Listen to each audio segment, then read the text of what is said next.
What's up guys? So for today's video guys ay ituturo ko sa inyo kung paano umorder online ng PSA birth certificate. Kung bago ka pa lang sa aking YouTube channel, huwag mong kalimutan i-like and subscribe down below. And hit mo na rin ang notification bell para updated ka sa mga ina-upload kong tutorials.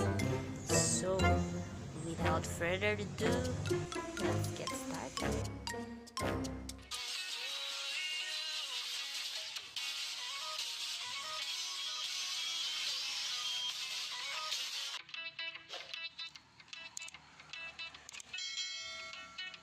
Hello guys! So, andito na nga tayo ngayon sa cellphone ko. Pinapakita ko na nga sa inyo kung paano mag-order. Ito guys, punta lang kayo dito sa Google. Tapos click nyo lang yan. Tapos yan, search kayo dyan. PSA certificate. PSA certificate. Yan. Tapos yan, scroll nyo lang. Tapos hanapin nyo to.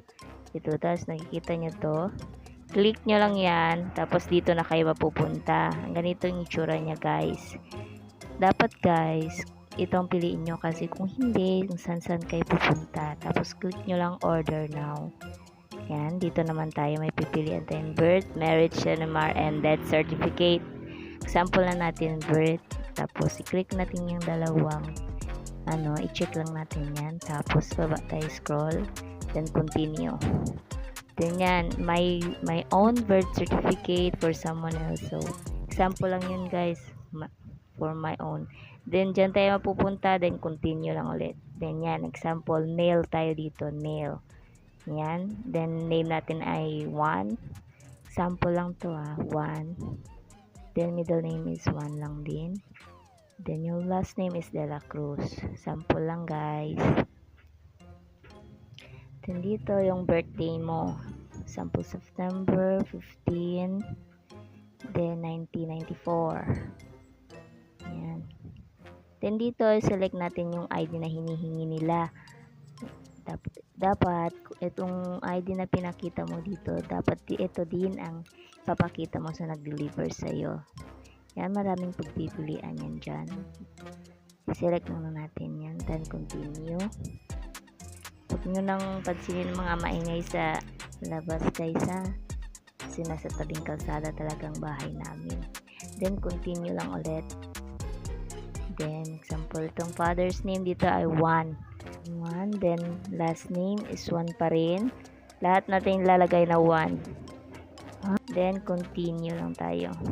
Dito naman tayo sa nanay, sa mother's name, then Wanda.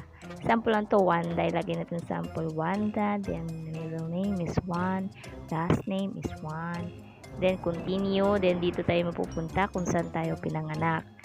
Yan, select ko lang yan kung saan ka pinanganak, kung saan municipality ba yan. Then dito na naman tayo mag-continue dahil dito mapupunta ka dito. Then school requirement kung para saan yung kinuha mo.